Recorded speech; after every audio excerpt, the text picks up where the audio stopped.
দশক বিএনপির ভারপ্রাপ্ত চেয়ারম্যান তারেক রহমানের যে রাজকীয় স্বদেশ প্রত্যাবর্তন এবং সেই স্বদেশ প্রত্যাবর্তনের যে ৩৬ জুলাই এক্সপ্রেসওয়ের এখানে যে আপনার যে ভাষণ রেখেছেন তিনি, এবং সেই ভাষণের মাধ্যমে অর্থাৎ হচ্ছে তার বক্তব্যে আগামী দেশ গঠন থেকে শুরু করে বিভিন্ন বিষয়ে স্পষ্ট তার পরিকল্পনার কথা কিন্তু ব্যক্ত করেছেন। এবং তার বক্তব্য কেন্দ্র করেই কিন্তু এখন পুরো দেশ জুড়েই সাধারণ মানুষ থেকে শুরু করে বিভিন্ন শ্রেণী পেশার রাজনৈতিক মহলগুলোতে তার বক্তব্যের চর্চা হচ্ছে। অর্থাৎ হচ্ছে তিনি যেভাবে এই দেশকে এগিয়ে নিয়ে যাওয়ার যে বার্তা দিয়েছেন সেই বার্তা নিয়ে হচ্ছে আলোচনা হচ্ছে। তেমনি আমরা এখন রয়েছি গাজীপুর ৩ আসনের, এখানে যিনি বিএনপি মনোনীত প্রার্থী রয়েছেন অধ্যাপক ডাক্তার এস.এম. রফিকুল ইসলাম বাচ্চু, তিনি আসলে সেই বক্তব্যের বিষয় নিয়ে এবং সাধারণ মানুষের সাথে কথা বলছেন, পরিকল্পনার কথা বলছেন। অর্থাৎ হচ্ছে দেশ গঠনের যে স্বদেশ প্রত্যাবর্তনে তিনি যে বক্তব্য রেখেছেন সেই পরিকল্পনার বিষয়টি একটু বলবেন।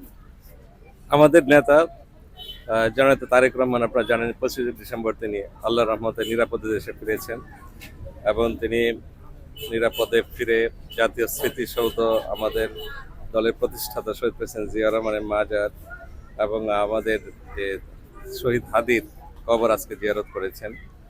তিনি বিভিন্ন অনুষ্ঠান করছেন, দেশের খোঁজ খবর নিচ্ছেন।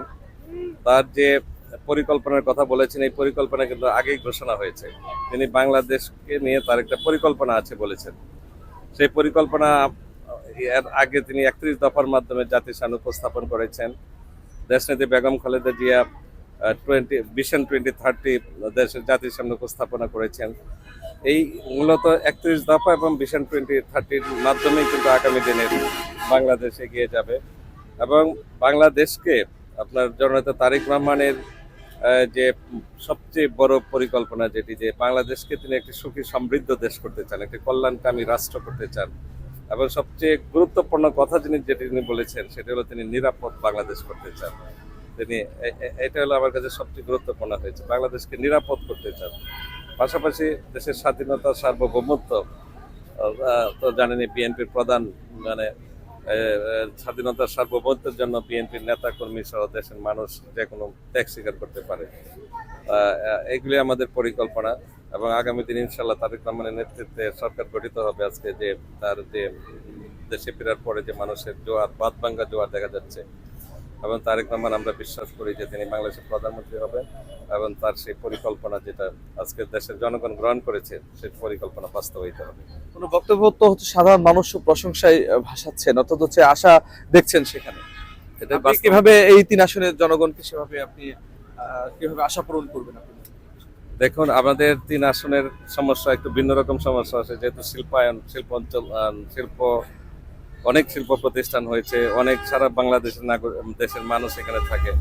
এখানকার পরিস্থিতি ভিন্ন। এখানে মাদকের কিছু সমস্যা হচ্ছে, সন্ত্রাস, দুর্নীতি, নানান ধরনের সমস্যা আছে।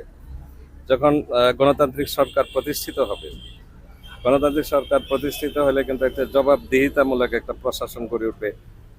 দেশের মানুষ তখন কিন্তু তার যে নিরাপত্তা সেটি পাবে একটি গণতান্ত্রিক সরকার আসলে। এবং আমরাও চাই যে এই শ্রীপুরকে আমাদের পরবর্তী প্রজন্মের জন্য একটা নিরাপদ এলাকা হিসেবে গড়ে তুলতে চাই, এটা আমার অঙ্গীকার। আমি মাদক মুক্ত করতে চাই, সন্ত্রাস মুক্ত করতে চাই, দুর্নীতি মুক্ত করতে চাই। মানুষের সারা দেশের মানুষ এখানে বসবাস করে যেন একটা সৌহার্দ্যপূর্ণ পরিবেশ এখানে বসবাস করতে পারে। এবং এই যে শিল্প প্রতিষ্ঠান, একটা পরিবেশ বান্ধব একটা পরিবেশ তৈরি হোক, এটা আমরা চাই। স্বাস্থ্য সেবার উন্নয়ন করতে চাই।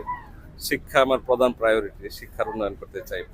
ইনশাল্লাহ আমরা আমাদের আগামী দিনে যদি আমাদের সুযোগ আসে এবং আমাদের নেতা দেশের প্রধানমন্ত্রী।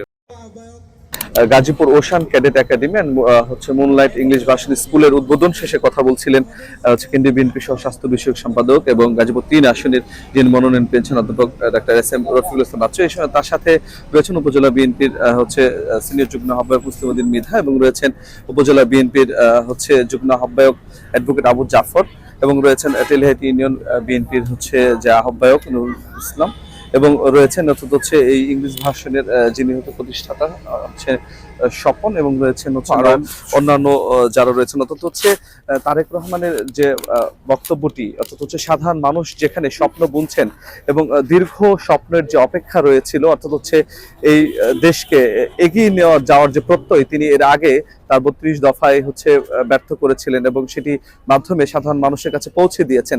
এবং এবার হচ্ছে তার বক্তব্য এবং সব মিলিয়ে যদি হচ্ছে বিএনপি রাষ্ট্র গঠন করে, তো সেক্ষেত্রে তার বক্তব্যের আলোকে দেশ গঠন হলে দেশ একটি সুশৃঙ্খল দেশ এবং উন্নয়নশীল দেশে রূপান্তরিত হবে, এমনটি কিন্তু বলছিলেন বিএনপির যিনি হচ্ছে প্রার্থী রয়েছেন অধ্যাপক doctor S M Rafiqul Islam Bachchu.